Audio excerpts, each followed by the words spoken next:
क्या सभी लोग एक जैसे होते हैं? जैसे आप हैं वैसे ही सब लोग हैं? ये सब अच्छे से जानते हैं कि भगवान ने सब लोगों को अलग अलग तरह का बनाया है ना? अलग अलग तरह का बनाया ना? लोगों को वैसे तो अगर मैं बांटने लगूंगा तो बहुत सारी कैटेगरी में बट जाएंगे, पर लोगों को उनके बिहेवियर के आधार पर मैंने मोटे तौर से 4 तरह के लोगों में बांटा है। ये बात मैं आपको इसलिए सिखा रहा हूं ताकि आपको समझ में आए कि लोग किस किस तरह के होते हैं, और जो व्यक्ति जिस तरह का है आपको उसको वैसे ही डील करना चाहिए। जैसे कि मैंने शुरुआत में कहा था कि मैं आपको कम्युनिकेशन स्किल सिखाना चाहता हूं। कम्युनिकेशन स्किल यानी बात करने का तरीका। बात करने में 2 लोग शामिल होंगे, एक आप और दूसरा व्यक्ति। आप दूसरे व्यक्ति से बात कैसी करेंगे इसके लिए जानना आवश्यक है कि दूसरा व्यक्ति किस तरह के प्रवृत्ति का है, किस तरह के व्यवहार वाला है, और अगर आप उसके साथ उसी हिसाब से बात करेंगे तो आप बातचीत कर पाएंगे। तो बातचीत करने की भी एक कला होती है जिसे हम कम्युनिकेशन स्किल कहते हैं, और जिस व्यक्ति की कम्युनिकेशन स्किल अच्छी होती है वो लगभग हर क्षेत्र में तरक्की करता है। इसीलिए मैंने इस पार्ट को इस क्लास के अंदर डाला है। तो मोटे तौर पर मैंने लोगों को 4 तरह के लोगों में बांटा है। पहले पार्ट में जो लोग आते हैं उनको मैंने बोला है खोजी। क्या बोला है? खोजी। ये कैसे लोग होते हैं? जब आप तरह तरह के लोगों से मिलेंगे तो उनमें से एक कैटेगरी ऐसी आती है लोगों की जो बड़े ही ज़्यादा एनालिटिकल होते हैं। एनालिटिकल मतलब जब आप उन्हें बिजनेस प्रेजेंटेशन दिखाएंगे तो वो आंकड़ों और तथ्यों की बात करेंगे, वो आपकी हर बात पे शक करेंगे, वो कहेंगे मैं गहराई से बिजनेस को समझना चाहता हूं, वो आपसे एक एक कैलकुलेशन पूछेंगे, वो बिजनेस प्लान को डिटेल में समझना चाहेंगे, वो आपकी हर बात पे सवाल करेंगे, वो विस्तार से सब कुछ जानना चाहते हैं। ऐसे लोगों को खोजी कहता हूं मैं। ये लोग तर्क के आधार पर फैसला लेते हैं। बहुत अच्छा ब्रेन इन लोगों का होता है, बहुत स्मार्ट लोग होते हैं। ये लोग आपको आसानी से हाँ नहीं कहते, लेकिन जब वो हाँ कहेंगे तो बहुत अच्छा बिजनेस करेंगे। लेकिन वो हाँ कब करेंगे? जब उनको उनके सवालों के तर्कपूर्ण जवाब मिलेंगे। क्या आप कभी ऐसे लोगों के क्रॉस आए हैं? मिले आपको ऐसे लोग? तो ये भी एक कैटेगरी है जो एग्जिस्ट करती है। आप में से कोई ऐसा व्यक्ति है, रेज द हैंड, जिसने बिजनेस शुरू करने से पहले वक्त लगाया हो, चीजों को समझा हो? प्लीज यहां बाहर आइए, निकल के इधर आइए। Very good. मिलिए खोजियों से। इन खोजियों के लिए तालियां होनी चाहिए।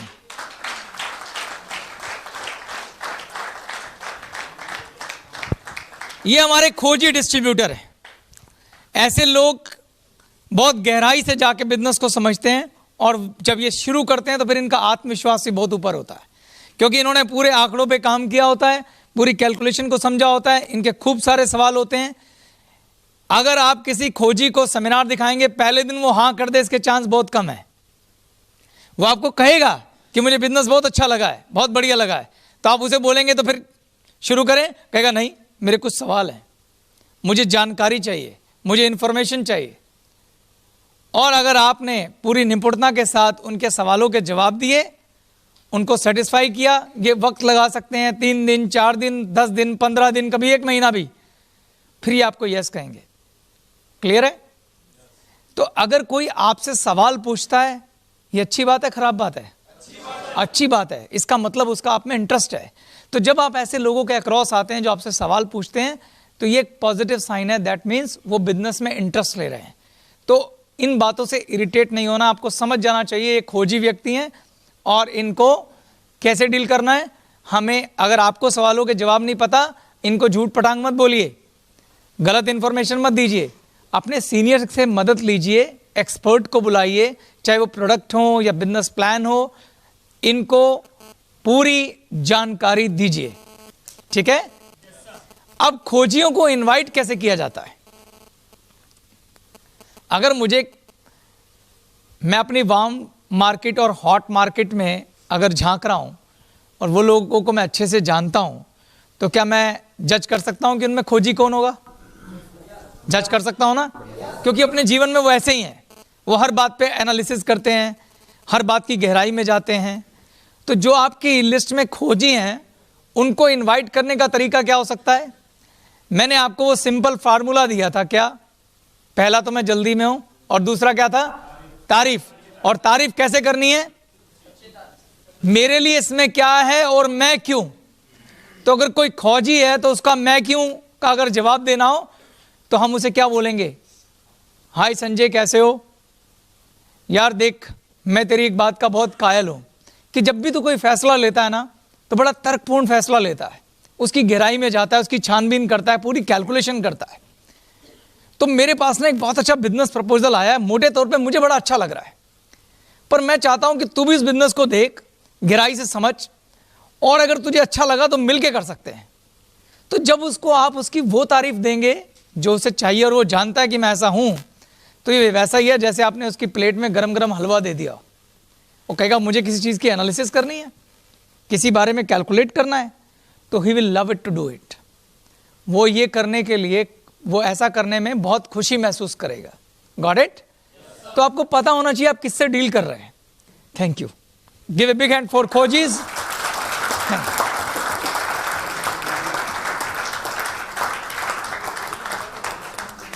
अब दूसरी कैटेगरी है, उसका नाम है मोजी, मौज करने वाले।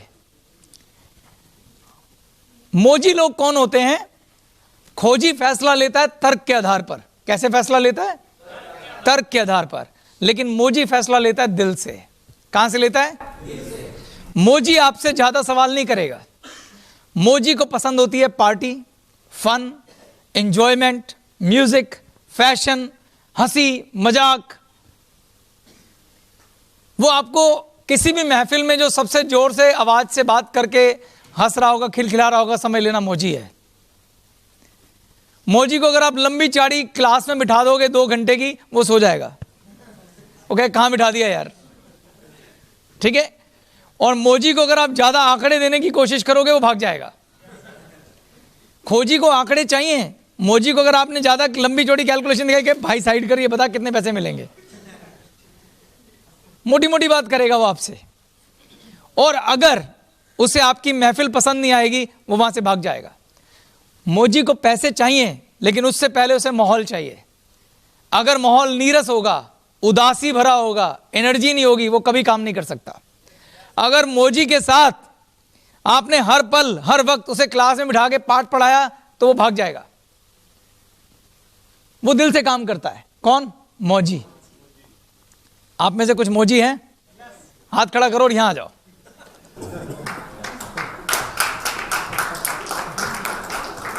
मोजी रंग बिरंगे चटकीले फैशन वाले कपड़े पहनते हैं, बढ़िया जूते। पैसे कमाएंगे तो कपड़ों में पैसे खर्च करेंगे, पार्टी में ले जाएंगे। मोजी ऐसे होते हैं। जरा देखो ध्यान से। मोजी एक्चुअली दिल से काम करते हैं ना, और हमारा बिजनेस है भी दिल का। तो ये हमारे मोजी भाई हैं। Give a big hand for मोजीज। मोजी महफिलों की शान होते हैं। महफिलें जमानी हो तो मोजी चाहिए, मोजी नहीं होगा तो महफिल में मजा नहीं आएगा। Thank you very much. बैठिए। अगर आपको किसी मोजी को बिजनेस में बुलाना है, उसे लंबे चौड़े आंकड़े, गहराई, हमारे देश में इतनी फ्रेंचाइजी, ये वो, इतने प्रोडक्ट, इतनी डिटेल दोगे, वो चट जाएगा। लेकिन अगर वो खाली ऑफिस में आएगा, उसे आप सारी चीजें दिखा दो, मगर वो सिर्फ फीलिंग लेगा। फीलिंग, उसको फील होना चाहिए कि ये जगह बढ़िया है, उसे फील होना चाहिए कंपनी अच्छी है, उसे फील होना चाहिए बिजनेस अच्छा है, उसे फील होना चाहिए यहां काम करके मजा आएगा, उसे फील होना चाहिए यहां टीम है, यहां दोस्ती है, यहां रिश्ता है। तो मोजी काम करेगा। जिनके नेटवर्क में ये माहौल नहीं होगा, वहां मोजी नहीं आएगा, भाग जाएगा। ठीक। तो मोजी को अगर इनवाइट करना हो तो कैसा इनवाइट कर सकते हैं? मौज वाले तरीके से ही। अगर आप मोजी को बोलेंगे यार भाई मैंने एक बहुत मस्त बिजनेस शुरू किया, बस समझ ले यार काम कम पार्टी ज्यादा होती है और पैसे बढ़िया कमाते हैं यार। काम करते हैं 2 घंटे पार्टी चलती रहती है, फुल माहौल रहता है, बढ़िया ये वो इस बात से खुश हो जाएगा, भाई क्या काम है मुझे बता। तो मोजी ऐसे अप्रोच हो जाते हैं, समझ रहे आप? जितने मोजी हैं वो अपने आप समझ जाएंगे कि हाँ भाई ऐसा ही है कि नहीं है?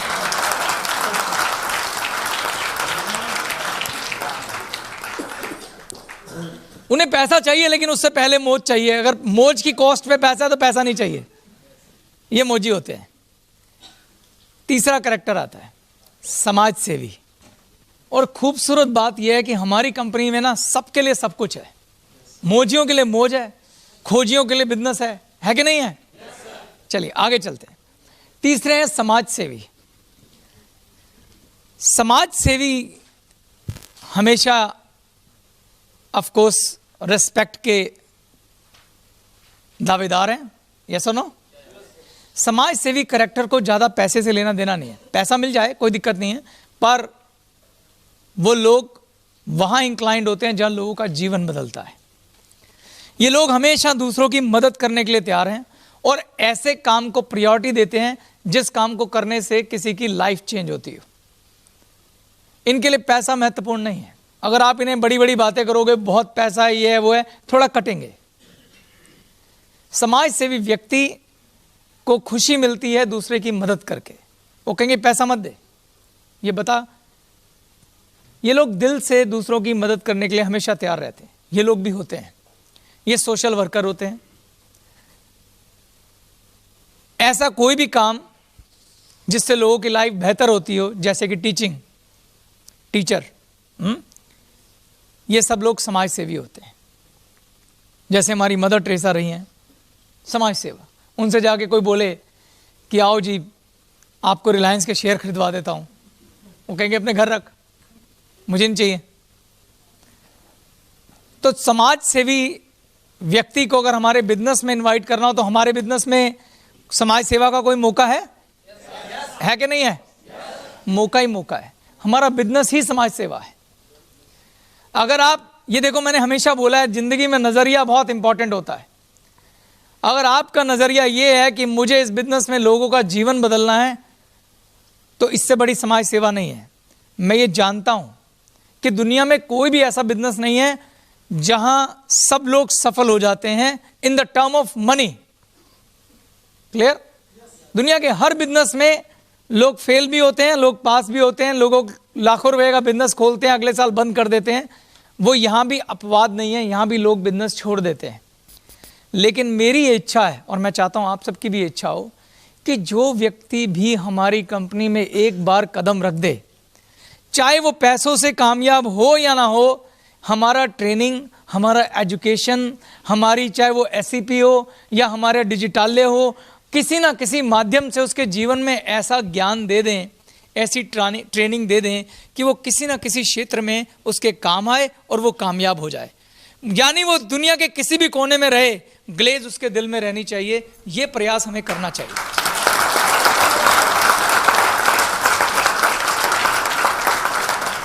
इसलिए मैं कहता हूं ग्लेज को हमें एक ऐसा मंच बनाना है, एक ऐसा प्लेटफॉर्म बनाना है कि जो लोग मेहनत करके कामयाब होते हैं, पैसा कमाते हैं, कमाएं। लेकिन कामयाबी की अकेली डेफिनेशन पैसा कमाना नहीं है। कामयाबी की बहुत सारी डेफिनेशन है। अगर हमने किसी को शिक्षित कर दिया और वो किसी और फील्ड में कामयाब हो गया, वो भी कामयाबी है। अगर हमने किसी को शिक्षित किया जिसका मनोबल नीचे था, आज मनोबल ऊंचा हो गया, वो भी कामयाबी है। गलत कह रहा हूं? अगर हमने किसी को सोचने का ढंग सिखा दिया, वो भी कामयाबी है। अगर हमने किसी को सपने देखना सिखा दिया, वो भी कामयाबी है। अगर हमने किसी की सोच बदल दी, उससे बड़ी कामयाबी कोई नहीं है।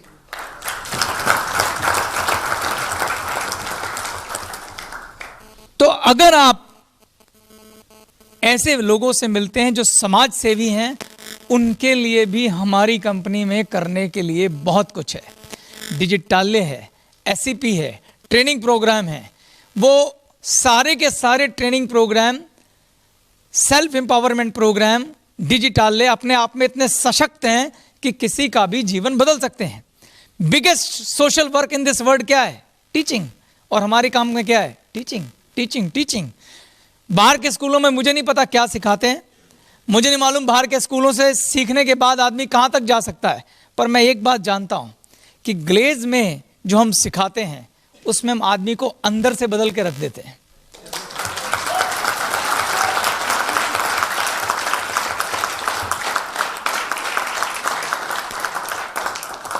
तो तीसरी कैटेगरी कौन है? समाज सेवी। क्या हमारे बीच में कोई समाज सेवी भी बैठे? प्लीज आगे आइए, आपका स्वागत है। आप कंपनी के किसी समाज सेवा वाले कार्यक्रम से जुड़े हुए हैं? आप में से कोई हाथ खड़ा करो। ये देखो, मैंने कहा था ना आपसे, वो ढूंढ लेंगे रास्ता। जो समाज सेवी होगा वो अपने आप रास्ता ढूंढेगा, वो कंपनी में वही कर रहा है जो करने के लिए आए हैं। Welcome, very good. वैसे तो आप सब समाज सेवी हैं क्योंकि आप ट्रेनर हैं। आप सबके लिए big hand. Thank you very much. Please बैठिए। सरबजीत समाज सेवी के ऊपर एक अप्रोच बताना चाहते हैं। वैसे आपके हाथ में भी एक कागज है, आपने चारों चीजें पढ़ी हैं जो चेतन सर ने लिखी हुई हैं? कौन कौन सी हैं? है ना, ये चारों चीजों को अगर आप इकट्ठा कर दें तो एक नाम बनता है और वो नाम है चेतन हांडा।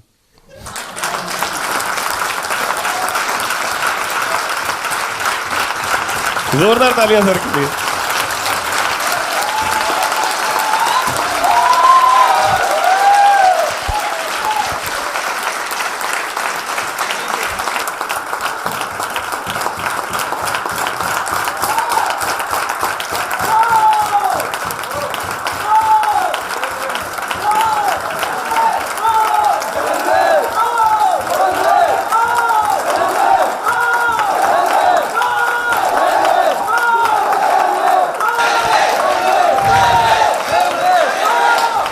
Thank you very much, thank you. मैं कहने कुछ और उठा था पर अपलाइन है ना, इसलिए अपने इमोशंस नहीं रोक पाया। आप में से कितने लोग हैं जिन्होंने सुल्तान मूवी देखी है? क्या बात है, फिर तो बहुत आसान हो गया आपसे बात करना। अच्छा, मेरी एक आदत है, मैं मूवीज जब देखता हूँ ना तो ज़्यादा बारीकी से देखता हूँ। तो आप में से कितने लोगों को शौक है मूवी को बारीकी से देखने का? तो फिर आपको, अरे वाह, सारे ही हीरो बैठे हैं यहाँ तो हैं। सुल्तान को उस मूवी के अंदर एक बंदा अप्रोच करने के लिए आता है, रेसलिंग के लिए, कुश्ती के लिए। आकाश, क्या बात है। जब वो अप्रोच करने के लिए आता है तो वो उसकी पहली अप्रोच क्या होती है ना? कहता है कुछ ले दे के कर लेंगे, है ना? तो वो कहता है अगर आप उनके बेटे नहीं होते तो आ गया तुझे ये नहीं समझ में, मतलब तू ये समझ नहीं पाता मैं तेरे को कहाँ का लेता और देता, है ना? जब वो पैसे की बात कर रहा था, अप्रोच की, तो फिर उसको ये समझ में आया कि मैं जिस आदमी से बात कर रहा हूं वो महत्वाकांक्षी नहीं है, ना ही वो खोजी है, ना ही वो मोजी है, वो क्या है? फिर उसने दोबारा क्या अप्रोच की? उसको क्या खोलना था? उसके बच्चे की जो है मौत हो जाती है क्योंकि उसे ब्लड नहीं मिल पाता टाइम पर, है ना? तो उसकी लाइफ में टारगेट क्या होता है? तो फिर वो उसे उसी चीज के ऊपर अप्रोच करता है दोबारा से, और फिर सुल्तान अप्रोच हो जाता है ना? तो आप समझ पा रहे हो बात को?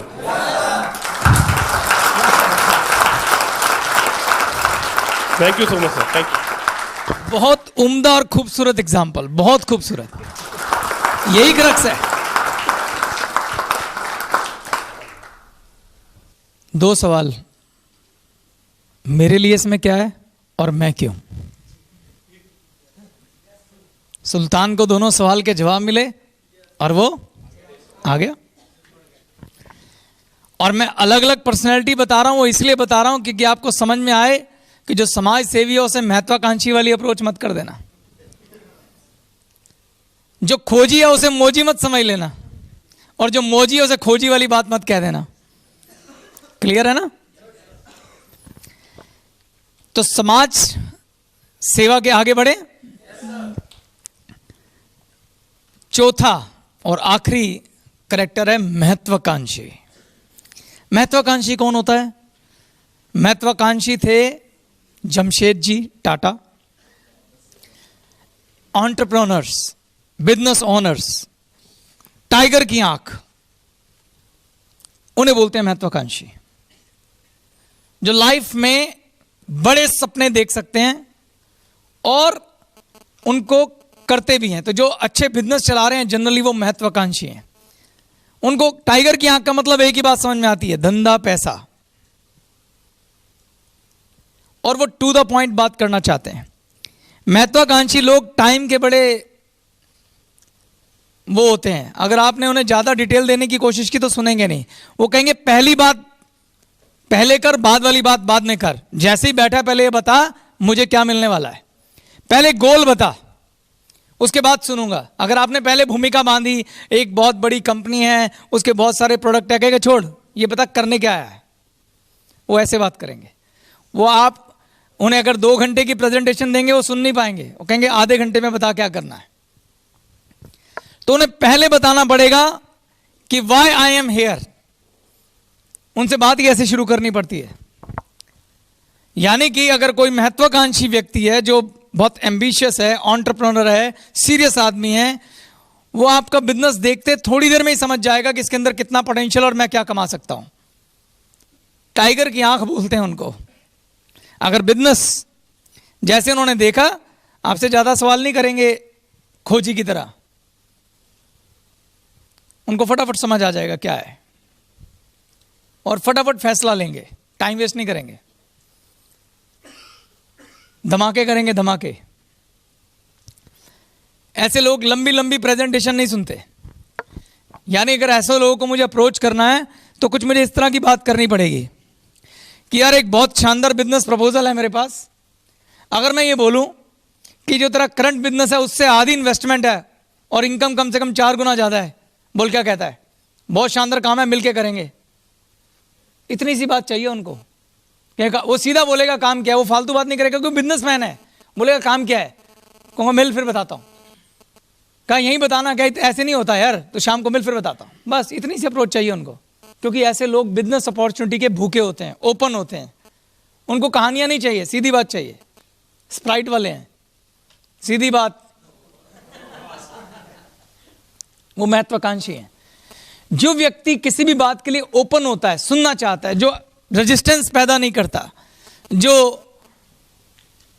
कान बंद नहीं करता, ऐसे लोगों को महत्वाकांक्षी कहते हैं। क्योंकि वो लोग एंटरप्रेन्योर हैं। वो जानते हैं कि पता नहीं कोई बच्चा भी कोई अपॉर्चुनिटी ना बता जाए। हमेशा अपॉर्चुनिटी के भूखे, हमेशा उनको हर जगह से बिजनेस बिजनेस पैसा ये सुनाई और दिखाई देता है। बिल्कुल क्लियर गोल। जैसे समझाओगे फटाफट फैसला लेंगे, कह के चल काम शुरू करते। नो लंबी चौड़ी कहानी। पर ऐसा नहीं है मोजी की तरह दिल से फैसला लेंगे। मोजी और महत्वाकांक्षी में इतना फर्क होता है कि महत्वाकांक्षी बारीक कैलकुलेशन में नहीं जाता, लेकिन कैलकुलेशन में जाता है। उसकी आंख ऐसी होती है, वो समझ जाता है बिजनेस कहां ले जाएगा, बहुत जल्दी फैसला लेता है। एंटरप्रेन्योर है। क्लियर है? आप में कोई है महत्वाकांक्षी? Raise the hand, please come, please come.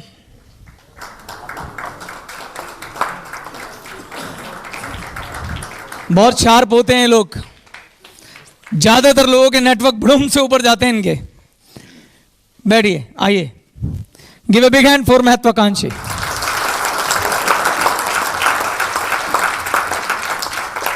Please sit down. Thank you.